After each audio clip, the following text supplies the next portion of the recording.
Apparently, I was the one playing some of that motherfucking fantasy esports over at EsportsPools by thinking, first of all, I could take Kenny S as my MVP of the ELEAGUE Premier, already out of the tournament, and taking Cloud9 to lose to G2. I thought G2 2-0, how fantastically they'd played at Dream Malmo, looked decent enough in ELEAGUE Premier in the group stage, but the new look Cloud9 delivered upon the star power of their lineup, I would say. They looked actually convincingly overall a better team. They did get a lot of clutches, but they've got some pretty good players in their team.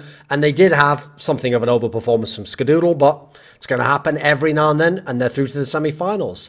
Now, in terms of fantasy esports, as you've just seen, it's tricky business. You know, it's fun, but it's also sometimes it can be quite tough. Like I tried to go for the G2 players there, obviously didn't work out. So instead, let's consider the other element of esports pools, right? Betting. You can bet on the games.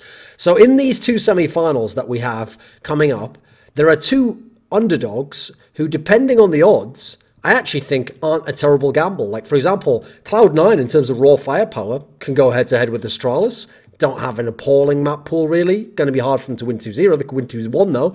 You'll probably get pretty good odds on them when you consider Astralis has done pretty well over the year and generally against NA teams. Then you go and look at the North FaZe lineup. Everyone's going to be going ham all in on FaZe because they think they're the dominant team right now. But the map pool actually means that the guys from North are going to get 3 maps that they can play pretty much. And also, in terms of the skill lineup, yeah, the names are all on FaZe's side. But actually, North has a pretty decent chance, I think, to beat them. In fact, I'm going to go ahead and say I think they're going to edge them. So, not bad little underdog predictions there. And also, obviously, if you are all in on FaZe, you can go ahead and bet there and reap that 6-6 skrill, right? So we have Cloud9 versus Astralis in one semi-final, and we have FaZe versus North in the other. So let's start off with Cloud9 versus Astralis. So, as referenced before, Cloud9 got here by beating G2, and they looked pretty strong in doing so. Admittedly, G2 definitely had some flaws there, and aren't the world beater that I actually hoped they would be after that Malmo performance. But even so, you got to give them credit. It's winning a best of 3 against a top-ranked team. You go over and you see Astralis. They easily destroyed Fnatic. They really, really wiped the floor with them. Dupree was godlike in that series. One of the best series he's ever played. Device was very strong too. You had the whole double D combination from the old days of TSM, Dignitas, Copenhagen Wolves doing work there. Easily the best 2 players in the team right now for my money. So we end up with Cloud9 versus Astralis in a big semi-final. So what we're going to do first of all, it's consider the pick ban before anything, because if the pick ban goes terribly for a team and they don't have a lot of options, it's going to be tough for them to win. So Cloud9 at the moment, map pool's been up and down on LAN because they haven't had that many big placings on LAN. Mirage is looking very good. Inferno looks pretty decent. They've played Train the most, but they've only just won more than they've lost there. And some of the wins aren't necessarily against the best teams. Complexity, Luminosity, Envious. Meanwhile, they have lost to SK a couple of times and lost to North on it. So I think the Train one is a bit of fool's gold. I definitely see why they think it's one of the better maps. It's one of the better maps of the last lineup. It's one of the better maps of the Optic guys. So I feel like it's one they're going to stick with. It's one they're going to keep playing with. And it's going to work out eventually. But Mirage is clearly the key pick here. And if not, then you want to play Inferno. Cobblestone, traditionally a good map for them. They've won against G2 on it. Okay, great.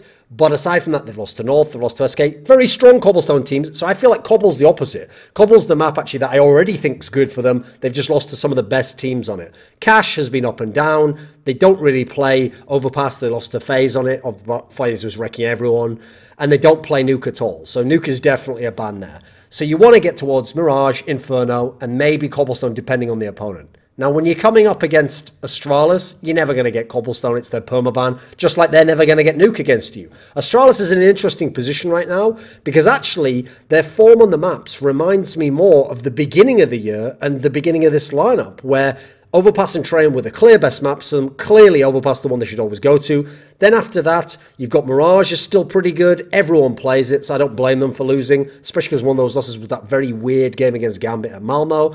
Cash, actually surprisingly good for them because teams force them to play it sometimes, but they don't really want to play it generally, so it's more going to be a third map or the opponent picking it, not as likely to see Cloud9 doing so. Inferno was one that they were going to a lot. They were allowing themselves to play a lot as third deciding maps, and they've lost it a bunch of times, but generally to good Inferno teams, so I still feel like it's in the rotation. So Astralis still has that 5 solid map rotation.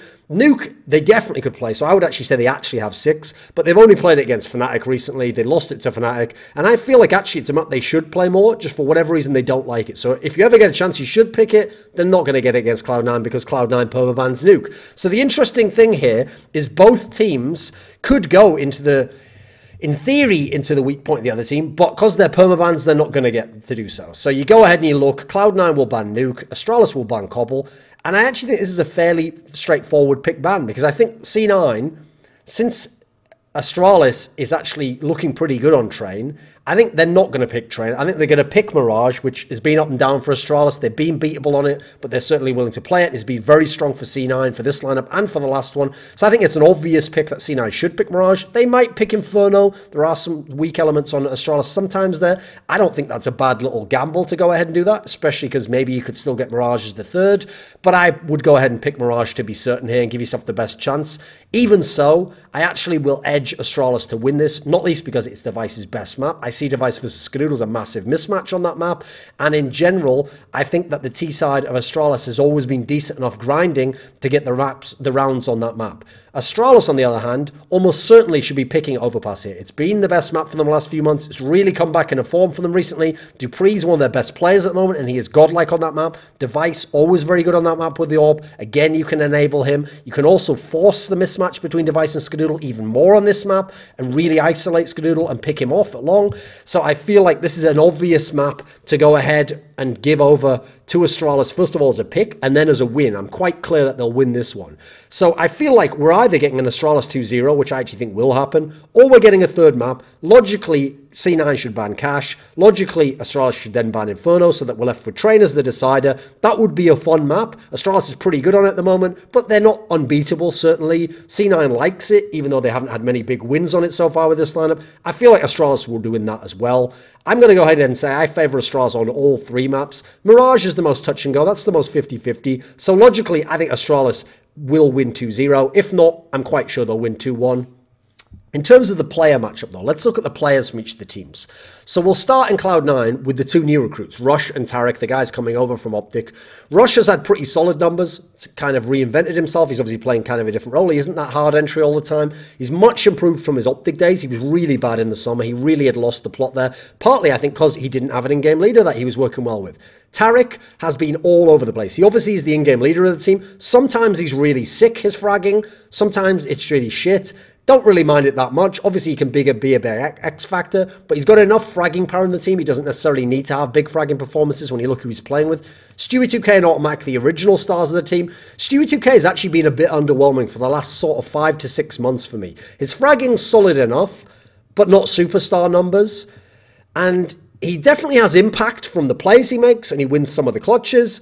But he's not like a superstar player when you look at the stats or his game, really. He's not having that kind of high level of impact, and he certainly can't win series single-handedly once we get to this level of opponent, the Astralis, the FaZe, North, G2 type level opponent. He's just a good player, an above-average player, certainly, and at times a very good player, but he's not a superstar.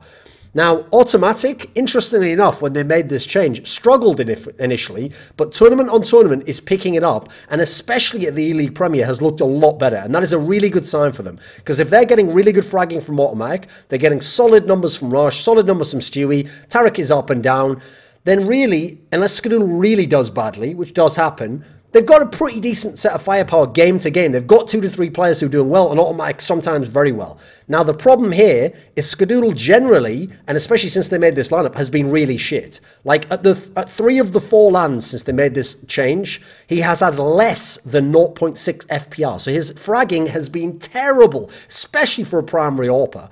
But bizarrely, at the ELEAGUE Premier, he's going fucking ham. Like, at the moment, he is putting up MVP level numbers at this one tournament. So if that is at all going to continue, which I'm afraid I don't think it will, then suddenly the firepower of this team looks pretty impressive, actually. And not just for an NA team, for any team in the world. Here's the issue. When you look at the Astralis players, you'll see why, in terms of composition, there's a massive mismatch on the favor of the Astralis guys. Because Device is still arguably the best player in the team because of what he brings to the team. Versatility, wins clutches, pretty good pistol player, very good rifle player, but still a very deadly primary AWPer and a mobile AWPer at that, who picks off opponents and does very well in AWP versus AWP matchups. Still very good. Not quite that like top 5 player in the world that he used to be so consistently. I'd say he's dropped off a little bit. He's maybe like the 6th or 7th best player in the world, but still very good numbers, still very consistent. Does have the odd big game that he goes missing in. dupreeh is arguably the best player in this team right now, especially considering he is playing that like defensive carry lurk role that he's in now. He's really adapted to that well, and I have to give him massive props for that. Completely changing your style of play and your role and becoming one of the world's best players again. He's arguably the best player from that type of lurker role in the entire world right now, though obviously you have to say coldzera is definitely comparable, and when you consider coldzera is the star of his team, you probably give the edge to coldzera. But ever since the E-League Clash for Cash onwards, dupreeh's been very hot. He has insane numbers at E-League at the moment. He is like the clear leader for MVP if Astralis even make the final. Then you go down and you look at Kirby. He had poor form in the summer. He was rightly called out as the player, especially because he was such a key man as the entry guy. So the T side of Astralis so much relied on him, but he has gradually recovered. He's looking a bit better. ESL New York was his worst LAN in Astralis, any of the lineups. So that feels like a one-off at the moment when you consider his overall improved form. So as long as he's even just decent, it feels like added to Device and dupreeh, you've got a pretty good core of fraggers and of people who can play make there. Xyp9x, his form isn't that great at the moment. It's definitely nowhere near where it was in the spring. His fragging's not so crazy, but he still plays his roles. He still plays smart. He's a good team player. So generally he adds to the team. I feel like glaive has actually been one of the players who's been costing the team at times because his fragging has gotten worse and worse in Astralis. He still is good within the context of his tactics. He's definitely willing to initiate things. He's not someone who's scared in that sense. But he has kind of gone down to like MSL level type numbers. So he's all right, but he's not that great. I mean, there's a lot of IGLs at this point in the tournament, Carrigan, MSL, glaive, who in terms of the raw stats are not really great fraggers. But at E-League, just like Skadoodle, bizarrely, he's going nuclear at the moment. He's going absolutely ham. So here's the problem. I give the map advantage to Astralis. Sure, Cloud9 has their chances on Mirage, on Train. The problem is, when you look at the player matchup, I feel like it skews quite heavily in Astralis' favour, and therefore it's a mismatch, where Device has a massive AWP advantage against Skadoodle. Not only is he a much better AWPer, but he's going to get to play maps like Mirage, Overpass, where he can, in theory, isolate, pick off, use scouting to get an even bigger advantage over Skadoodle, a player who famously goes to the same spots over and over again. dupreeh is much better than Automatic at the moment, even though I'd say overall Automatic can match his level at times. dupreeh's fantastic at the moment in terms of similar styles of play, similar kinds of roles, similar kinds of fragging output you're going to need from both. dupreeh's on a heater at the moment and has been for months. Taric can be a difference maker because I do feel like he, in theory, can outperform someone like a Kirby. I think that certainly can be the case. Stewie2K also can go head-to-head with Kirby. Similar kinds of numbers for entry players. Xyp9x, Taric is going to potentially bring more frags. Xyp9x going to bring more brains and more clutch power. So that can go either way. That's one that can go in C9's favour. glaive versus, I mean, in this sense, I should probably be putting him against Taric again, right? But I'm putting against who at this point in time? Rush, I guess. I guess Rush and Kirby is who you should be comparing, but then again, he doesn't really play his entry as much. You see how it gets difficult. I'd say glaive's fragging is much poorer than any of these players. So actually, aside from Skadoodle, who generally you have to compare with Device, I'd say that actually one area I give C9 the advantage is slight firepower overall. The problem is, I feel like the firepower for Astralis goes onto the right players and the right star players who you know can consistently deliver, so they will exploit that edge and they will get the fragging edge and they'll have the map veto edge. There's no real area that Cloud9 can go in that sense. And therefore, Astralis, I'm thinking are going to take this 2-0, quite frankly. Right, the other matchup, FaZe versus North, is basically Carrigan, Danish in-game leader, against North. So he's against his old mate Cajun B, and he's against Valde, formerly of Heroic. And so we have this superstar FaZe lineup who is incredibly hot online and offline at the moment, going against North, a quietly very good team. I'd say top 5 team in the world right now, even if they wouldn't necessarily be one of the top 5 who could be number 1. But they look very stable, very solid, and they have a lot going for them at the moment. Now, how did they get to this point? Well, FaZe easily smashed Envious. They got out the hardest group, then easily crushed Envious. I expected that to happen. Then you had North, who played a little bit of a trickier opponent in Heroic, but smashed them anyway. One big factor that made it a smash and made it so that Heroic wasn't even in the game was that AZ, arguably the weakest member of North aside from MSL, averaged 103 ADR over the series. So that's an absolute outlier. It doesn't happen very often, but happened this time and therefore made it completely one-sided. That should have been a closer series, even if it was still 2-0. So you look at FaZe. Here's the interesting thing. They've played an all right amount of maps the last few events. Obviously, they dominated in ESL New York, so they have a kind of a skew on the maps they played the most there. They have 3 maps where they're very good. There's Mirage, which looks exceptional right now. They can beat anyone on that. There's Inferno, which also looks crazy because of how good their CT side is with all those star players. And then Overpass on paper is looking good, but you look who they've beaten there. They've beaten Cloud9. I don't really consider them an Overpass team. Team Liquid, definitely not an Overpass team for my money. And Envious, again, not an Overpass team. So those wins, I feel like, are kind of inflated. So here's the crazy thing about this FaZe team. Are you ready? I only think Mirage and Inferno are the maps at the moment that they're world class on. Cash, they've only really played it against VP offline, but I think logically, I think they actually should become pretty good on that when you consider who's in the lineup. You've got players like Olaf Meister, like Nico. These guys are like Rain. These are all monsters on Cash. So I think you should get pretty good on that. I think that will show to be better than the offline record, which they've only played once. Train, they lost to Gambit, but at their first tournament. I think that will become a decent enough map. But the problem is that's a very, very setup-orientated map on CT side. I think they've got a lot to work on there, but I expect them to get better on that one. Nuke, they've played a bunch. They lost to Nip, they lost to Gambit, again at their first lands, and they won against Envy, who don't really play Nuke except online where they win. And those teams who beat them on Nuke, I mean, I don't think they're exceptional Nuke teams. Nip's just not a very good team in general at the moment. So I actually feel like Nuke is a pretty obvious weak point. So the weak points for me right now, they don't play Cobble.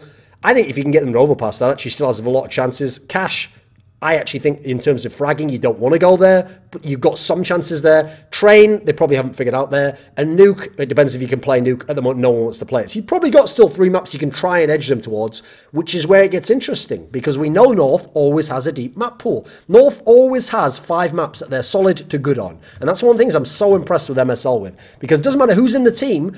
He's had 3 different lineup changes now and continually had 5 maps that they could compete with and play versus pretty much anyone. That doesn't mean they're necessarily going to win them. Now, here's the thing, though, about North as we go into the pick ban. Their problem is that their strengths are matching up with the FaZe guys, and that's the tough part. So their best map by far is Cobblestone. It's a map they've always liked in MSL's teams. His problem is that's the permaban of FaZe. Then you go, after that, it's Mirage. Well, Mirage is the dominant map of FaZe. That's the one that you tend to want there at the time. Then you've got Train's been pretty good. Remember, Train's a map they always used to ban second rotation in this team, but actually they've been forced to play it. They never choose to play it. When they're forced to play it by the opponent picking it, they're winning it all the time at the moment. They've beaten SK on it, Gambit, Cloud9. So they're beating Cloud9, SK, good Train teams in theory. Then you go to Inferno. Again, not a map they're picking, but they're playing a lot in third maps. They're playing when the opponent picks, and they're winning this one. They're beating Cloud9, they're beating SK, they're beating Immortals. They've only lost to G2 on it recently. Then they've got Overpass, which they only pick or play when they're forced to. But again, Danish teams Overpass, they're all good on it. They're pretty good on it. They beat Heroic on it. And even though they don't play it, I think if they need to, they can go to that. And as I said, Overpass, potential weakness of FaZe. Nuke, they haven't played at all in the last few months with this lineup of North. But we know they were very good on it in the last lineup. No one really chooses to play Nuke is the problem at the moment. I feel like it's an obvious map you can force FaZe to ban, but it's available there. And obviously, Cash is the do not play for North. And in general, FaZe don't really want it. So here's the thing. We look at the map veto. The interesting detail is this.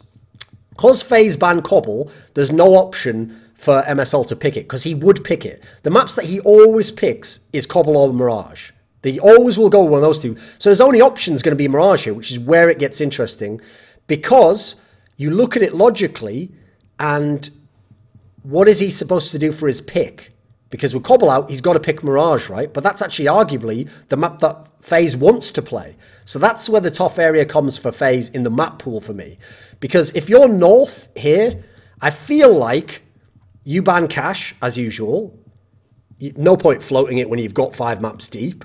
Although I would personally say gamble and play it, but I don't think he will. And also, I would just say recommendation probably wouldn't be. I haven't seen as much of FaZe on it. FaZe is going to ban Cobble. So here's the thing. I assume FaZe will let North pick Mirage, which they'll probably do, and they'll pick Inferno. And if they pick Inferno, I think that's a FaZe win. Yes, North's been good on it. FaZe looks very scary on it at the moment, so I would say FaZe would win that. I think North will pick Mirage. MSL's not only kind of in a tough spot here, he has to gamble otherwise, but he likes to pick for comfort, and he thinks that his teams are better on these maps and can win the T-Side, so I think he will pick Mirage, which probably is suicide, right? Because FaZe logically probably should win it. Now, it is an AZ map, that's one where he does tend to overperform. Even so, it's a very scary map right now. It's definitely an Olafmeister and a Guardian map, and Nico's good on fucking every map, so I feel like the odds really heavily favour FaZe to 2-0 in that sense.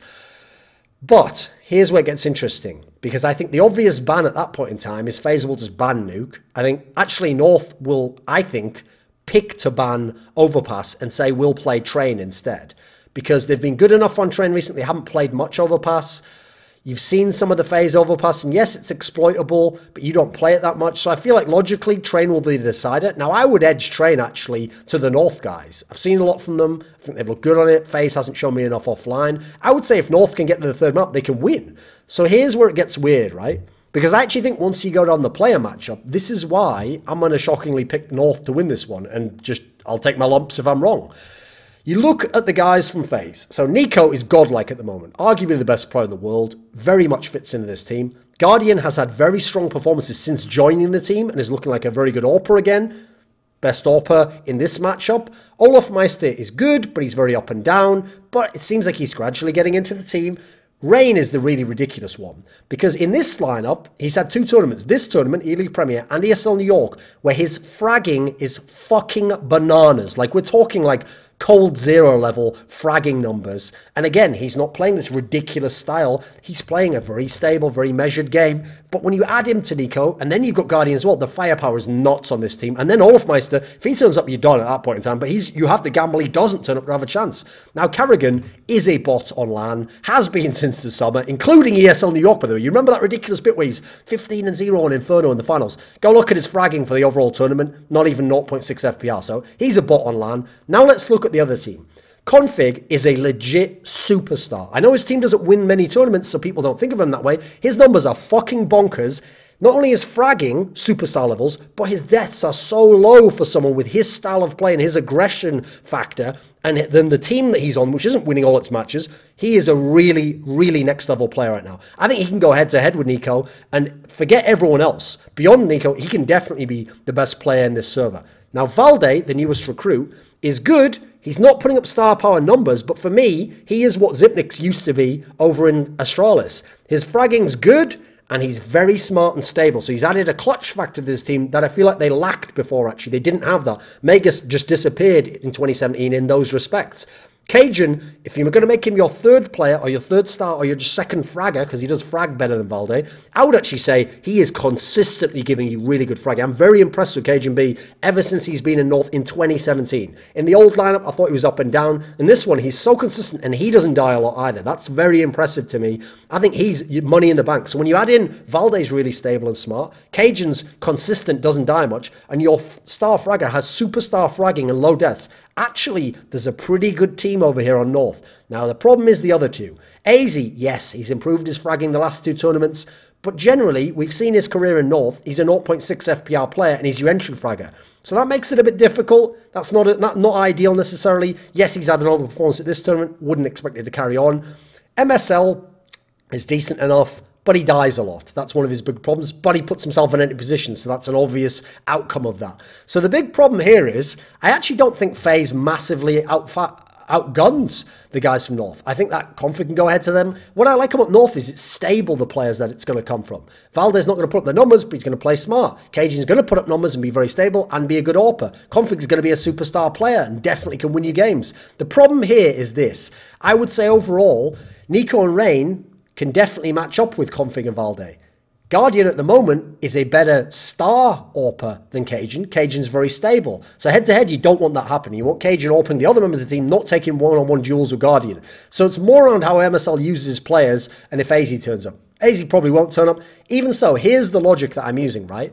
If I use my pure analysis brain, I would just say, go map for map. Logically, FaZe should 2-0 it. Logically, it should be Mirage and Inferno's the map. So logically, FaZe will 2-0. But I'm actually going to go ahead and predict North 2-1. Because I think that North's great T-sides, their deep map pool, their reliable firepower means I think they will get one of these 2 maps. If I had to guess, I would probably go ahead and say Let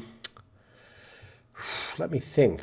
See, Izzy's good on Mirage, but I would go ahead and say, I'll guess they'll get Inferno. And if they can get 3 maps and then get to a 3rd map, that is where they're going to be playing Train or Overpass, in my opinion, because I don't think MSL's going to do a weird veto, and I don't think Carrigan's going to dare take out the ban of Cobble. So if they can get to a 3rd map, I think they can actually win, even though, yes, FaZe is probably the better team right now, and FaZe logically should probably win 2-0. But I'm going to say North can win 2-1.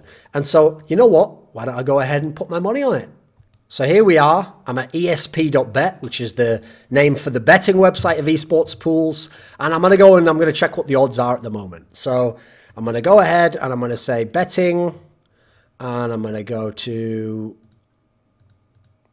CSGO.